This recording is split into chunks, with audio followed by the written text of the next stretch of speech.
What it do, Dream Team? It's your boy D Neal back with another reaction video, guys. Here we are with being black in Australia. Before we dive into this, make sure you guys subscribe to the channel, ring the notification bell, get a video a thumbs up so it gets suggested.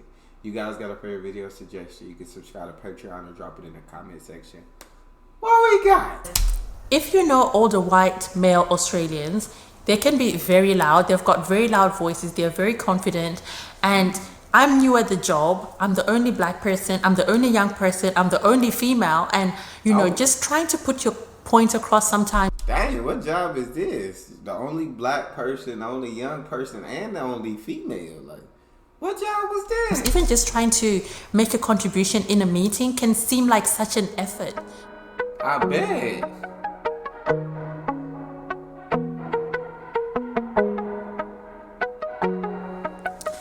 Hello everyone, my name is Kuzinikoma Pierre and welcome. On this channel, I do videos about my life living here in Australia, and I also share different life lessons that I've learned along the way. And firstly, Happy New Year. Hope 2023 has been good to you. Welcome to all the new subscribers. 2023 has been great. I've absolutely loved 2023. I don't have one complaint. It's been an amazing year so far. Thank you for watching. Thank you for subscribing. And I've noticed a few people commenting about wanting to know about racism in Australia, my experiences in Australia. So I thought I'll do this video to just share one of the experiences that I've had in this country. And this year I'll try and share many more of the experiences that I've had in Australia. And this one is about, like, you know, one of the bad things about being black in Australia, in my opinion. And so I've been in Australia for coming on to 15 years next month. Wow. Dang. Like, time has flown. Like, I don't know how it's been 15 years already, but yeah, I'm coming up to 15 years. Shoot. And this thing still bothers me, guys. Like, I am still bothered by this almost every single day. And that's the fact that I'm almost always the only black person in whatever setting that I'm in. Like at work, in my team, on the train, in the shopping mall, almost everywhere I go, I'm almost always the only black person around. And you know, being a what are the statistics on black people in Australia? Like, percentage wise, how many you know what I'm saying, what's the population? I'd be intrigued to know that. She said, I'm the only black. Every circumstance that come up, at work, on the train, everywhere, at the mall, I feel like I'm the only black person everywhere. I'm almost always the only black person around. And, you know, being a naturally shy person, I feel that. I notice it more because I notice people's reactions usually when I walk into a room.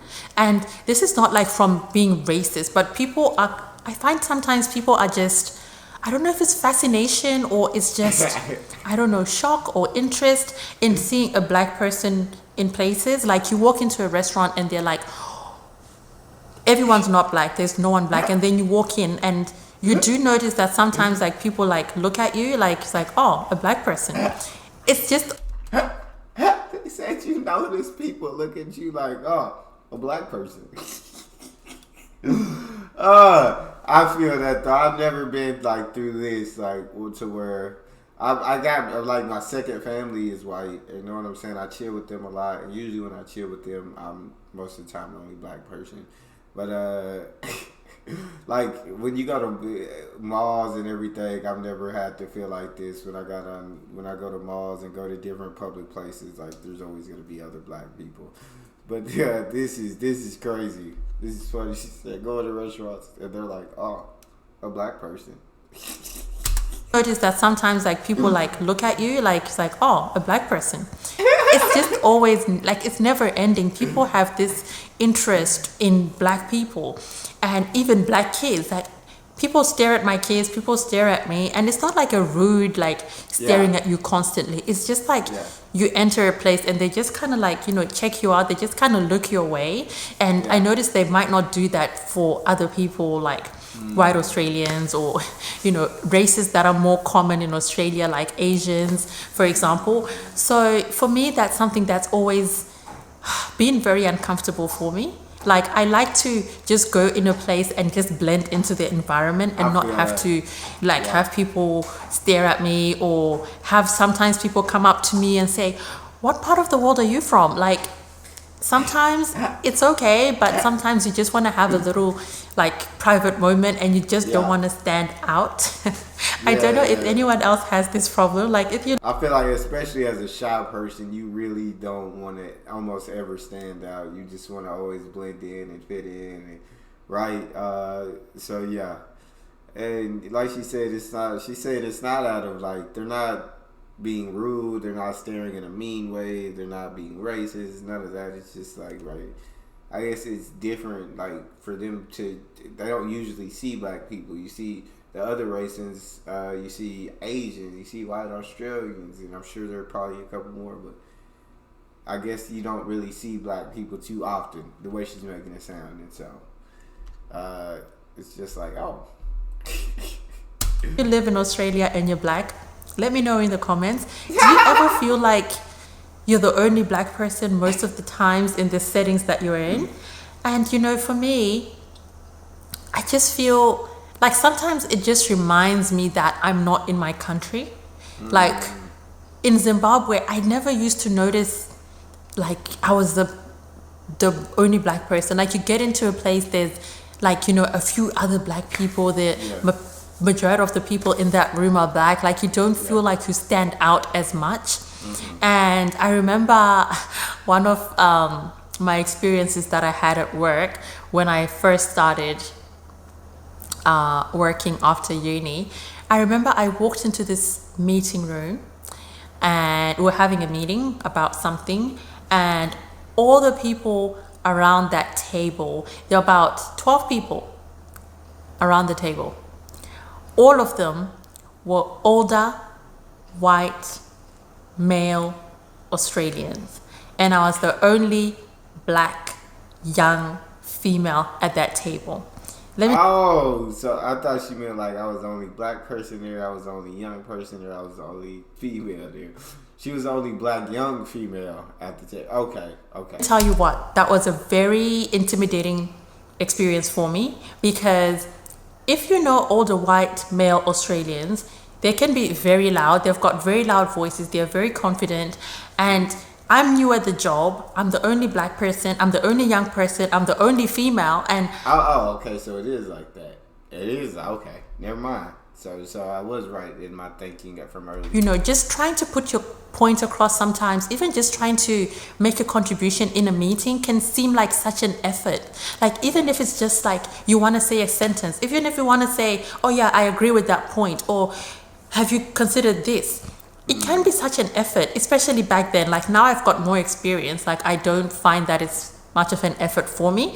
But just starting out, it was really hard for me to just be in a meeting room and feel comfortable to just be myself. I felt like, oh my gosh, I'm so different. Like, are my opinion's gonna be accepted? Like, I look different from these people. Like, speak different from them. Like, I've got just different views. So it was, something that. And I feel like I definitely can understand what she means. And I think a lot of the time, like, people don't really notice it as much as you think that they notice it. Like sometimes, like you get in your own head a lot, and when you're in your own head, you create scenarios where you think this person's feeling this way, this person, you're trying to figure out what other people are thinking, and it's like not like that at all. So it sounds like she's been there in the company longer, right?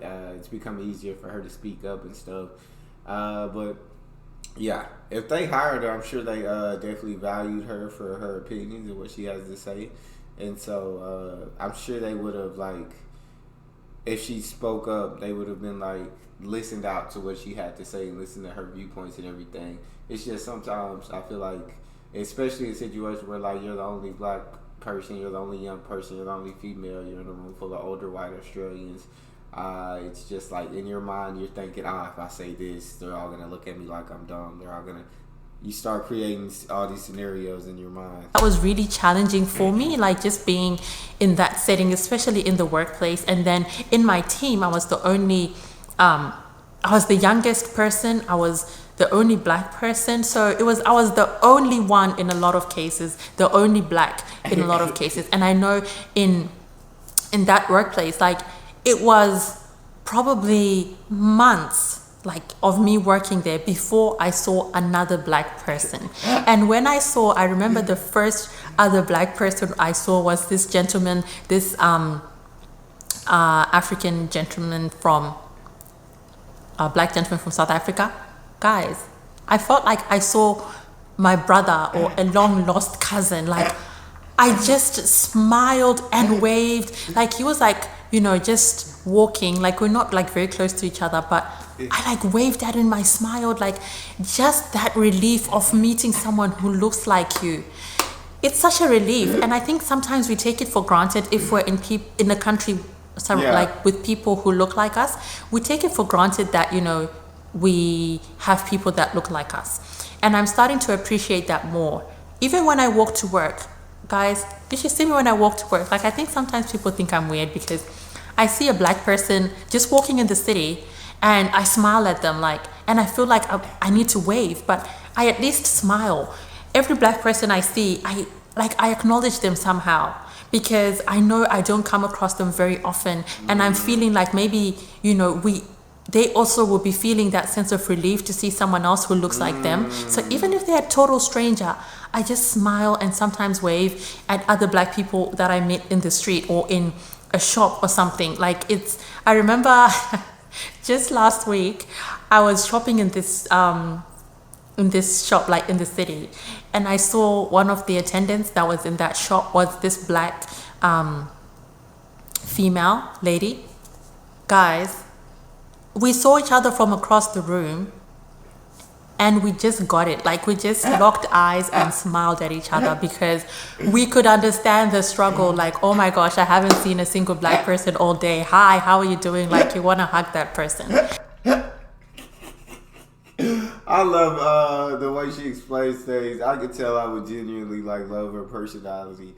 She seems like a genuine, cool person, and you understand the where she's coming from. You know what I'm saying? Why it's like, oh yeah, I'm cool with everybody. She seems like she definitely loves all races, gets along with all races. It's like, I don't know, it's something like seeing another black person. It's like you feel less awkward, you feel more relieved. I definitely understand her perspective of where she's coming from. But she's genuinely, she seems like an amazing person, bro. She seems pretty funny too. That's how it feels like me most of the times, like when I'm in settings and I'm the only person. And yeah, it's something that I really miss about being home in Zimbabwe. Like just that sense of community, knowing there are other people who look like you, knowing that you're gonna walk into a place and people are not gonna be fascinated or interested or just stare or just wonder where you're from, or the first question people ask you is where are you from. Like I want people to have more interesting things to ask me, just ask me questions like you'd ask any other normal person. How's your day? How's it going? Like, you know what I mean? Not where you're from. It gets old. But, that's that's my experience in Australia. And I've come to get used to it, but it's still something that I don't particularly enjoy. So if you are looking to move to Australia and you look like me skin-wise, be prepared to experience that. Okay. That you will be the only person that looks like this in a lot of settings. And trust me, it gets annoying, but it does have its benefits sometimes. There are things about it that I do enjoy. Sometimes you just enjoy being different, and especially speaking a different language. When I'm on the train and I get a call, I don't have to be conscious that people are gonna overhear my conversation if it's private, I just switch to another language because I'm from another country.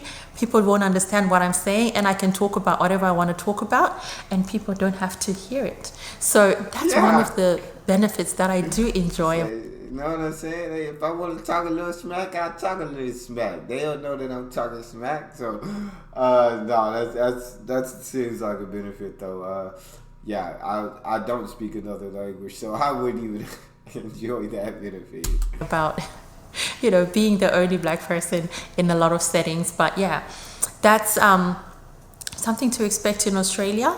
But I must say, like, a lot of the people that I meet are not rude about it. Like when people do approach me and ask questions, you can genuinely feel that it's out of curiosity and not out of like judgment, like, oh, where are you from? It's like, oh, where are you from? Like, I've never seen anyone like you before, or I'm curious to know which part of the world are you from. It's more from curiosity.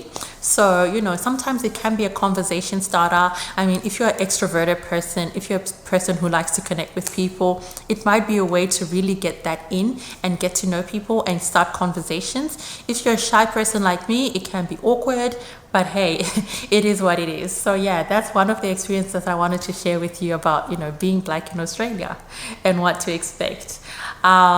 Anyway, guys, I'll be sharing a lot more about my experiences. I'll see you in the next video. Have a wonderful day.